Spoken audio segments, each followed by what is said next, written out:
Okay. Hello everyone, we are from Group E. Firstly, I'd like to introduce myself. My name is Alya and I am accompanied by my friends, namely Fya and Wilda. And we'll also have another member, Marci and Fayla, those who work behind the scenes. So today we will interview an Indonesian citizen who is working abroad. Our aim in the interview is to find out what the cultural differences are there and also what the experience of working in a diverse team and managing human resources is like. So Group E will interview an Indonesian person who works in Taiwan, more precisely at Mobile Co. Ltd. Brand Durofix Incorporation. He is also an alumnus of President University. So welcome Kak Jeremy. Hi guys. Welcome. Thank you Hello. for inviting me to the interview today. Yeah, I Yes. really appreciate and I feel honored to be here. Kak Jeremy, can you introduce yourself first, Kak? Okay, so to introduce myself first, okay. So my name is Jeremy Joseph. Okay. Currently I'm working at the Mobile in charge for the brand of Durofix. My how do you say, like, to explain to you more a bit, my job is basically I'm the sales representative for the whole Southeast Asia and the Pacific market. So for the Asian countries and then New Zealand and also for the Australia as well. Oh, okay. Thank you, Kak. Yeah. Okay. Thank you, Kak Jeremy, for taking time to be interviewed. It's an honor for us to be able to interview Indonesian people who work abroad like Kak Jeremy do now. Okay, let's get straight to the interview. So my two partners will read the questions. There are 10 questions that will be asked to Kak Jeremy. So let's get straight to the first one. Wilda, please Wilda to read the questions. Okay, thank you, Alya. So, how did you adjust to working in a different country or culture like in Taiwan, especially?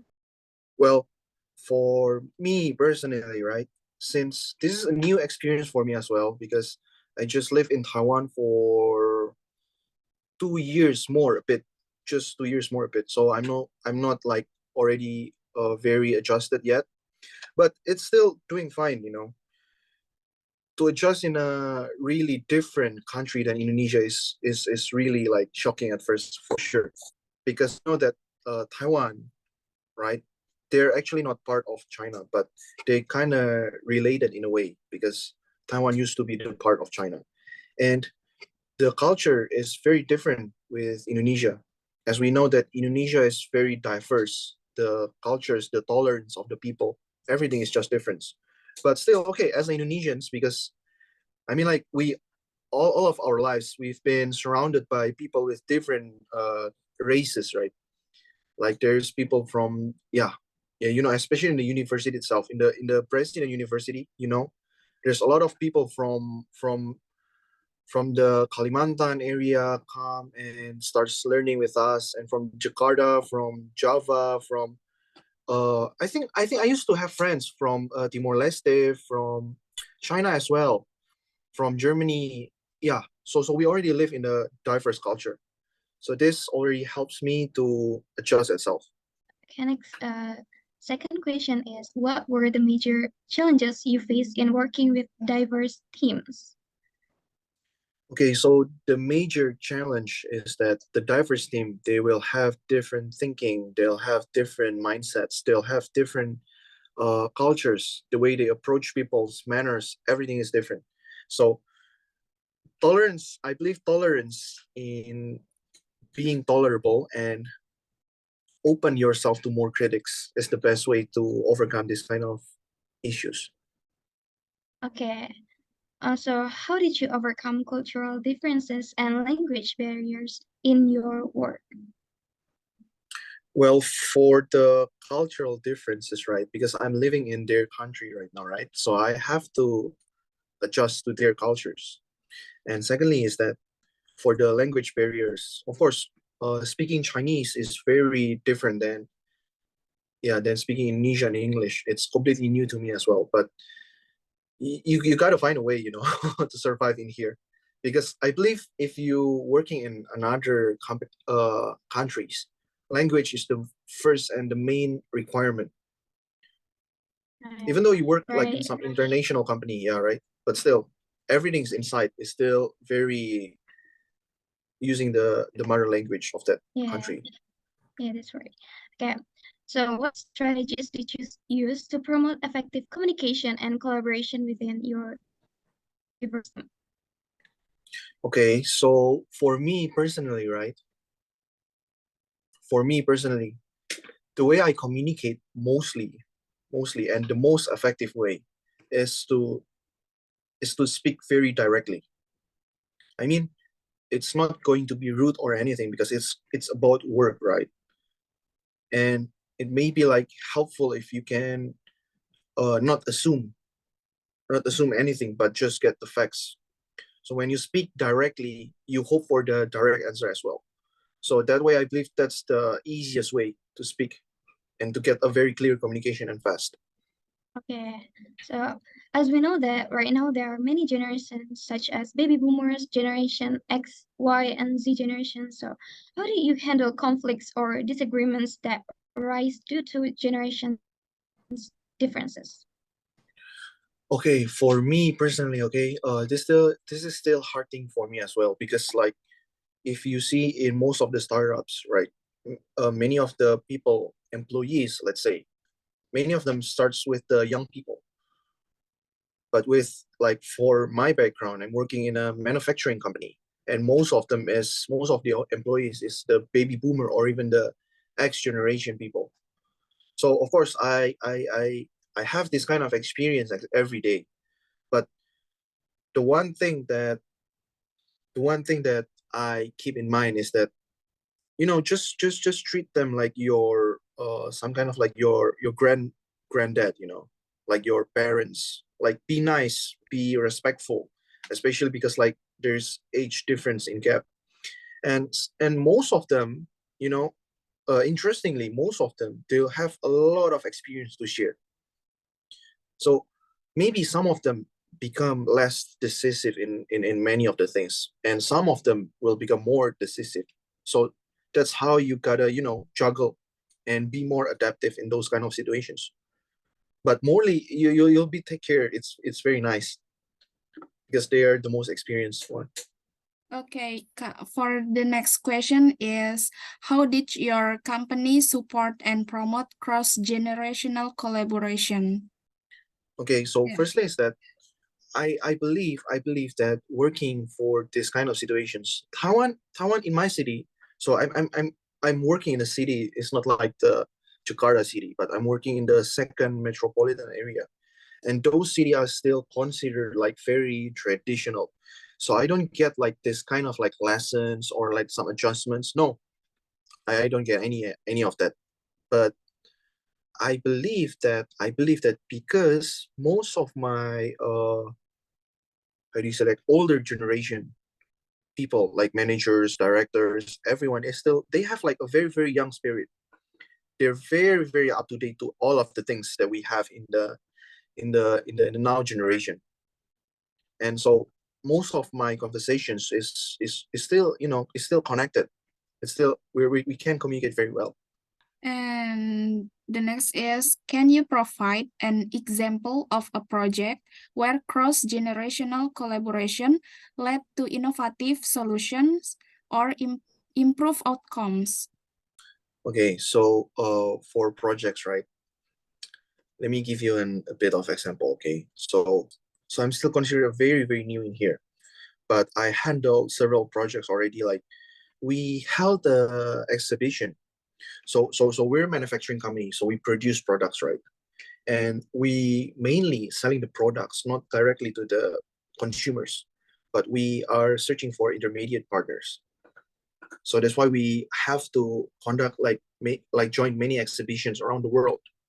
But for my region, since I'm responsible for the Southeast Asia and Pacific, so like last time we have the show, the trade show. It's called trade show, right? The exhibition, or in Indonesia you can call it like pameran. So this trade show were conducted in the Indonesia and for the Thailand as well. And once in Thailand, we are a group of like 5 to 6 people, and two of them is really old one, and like two of the people is like 60, 58, 60. So our mindset is like really different. I'm as the new generation, as the people, like I'm being the project manager. So I have to be more responsible and I don't have many experience. But we have like some several clash like in the decisions. He wants that, I want this, then how, right? But mostly uh those older generations, they're more patient. So they would like to hear more of your thoughts and your ideas. So I suggest that when this kind of things comes and this kind of situation approaches you, you have to be prepared with like new innovative idea. Secondly, with the data and the facts, because dealing with this kind of older generation people, they're very mature, they don't have much time, and thirdly is that they doesn't really how do you say, your opinions, right? They have to be backed by some things, by some of the data. So so your opinions will really matters for them.